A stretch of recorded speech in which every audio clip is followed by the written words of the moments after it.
আল্লাহু আকবার। কত বড় দয়াবান আল্লাহ। যে কোনো বেহেশতে চলুন, বেহেশত কয়টা? 8টা। ওর যে মন চা ওটাতেই ঢুকবে, কোনো বাধা দেওয়ার কেউ থাকবে? তাহলে বলেন, বাধা দেওয়ার কেউ থাকবে? এত বড় সুযোগ দেওয়ার পরে ওযু করার সময় কেন করেন তাড়াহুড়া? কিসে আপনাকে তাড়াহুড়া করা? আপনার পিছে লেগে আছে একজন, সে কে? ইন্না শাইতানা লিল ইনসান আদুউম মুবিন।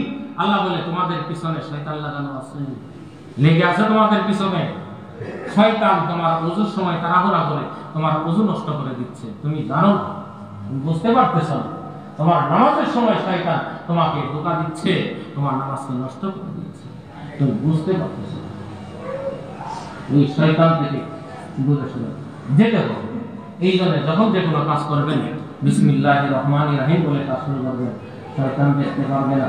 খানা খাবেন, আল্লাহ নবী বলেন একজনে খানা খাইতেছে, বিসমিল্লাহ কয় নাই, সামনে খাবার পাইছে আর কোনো কথা নেই, খাওয়া আরম্ভ করছে, বলে তার সাথে শয়তানও আছে, শয়তানের সাথে মিশে মিশে যাচ্ছে।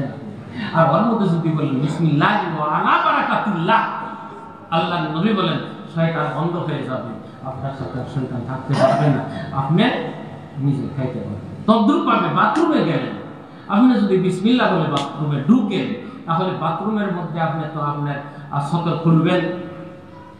আপনি যদি বিসমিল্লাহ পড়া থাকে, দোয়া পড়া থাকে, আপনার সতর শয়তান দেখতে পারবে না, অন্ধ হয়ে যাবে। আর যদি না পড়েন তাহলে সতর আপনার সতর শয়তানে দেখবে। এই জন্য আমি বলবো কাজের শুরুতে যে কথাটা শুরু করছিলাম, কাজের শুরুতে বলবো আমরা বিসমিল্লাহ, কাজ শেষ হলে বলবো আলহামদুলিল্লাহ, আর মাঝখানে যতটুকু বয়ান হলো আমরা পালন করার চেষ্টা করব। আল্লাহ আমাদের সবাইকে তৌফিক দান করুন, আমিন। এখন যারা সুন্নত নামাজ পড়ি নাই, সুন্নত নামাজ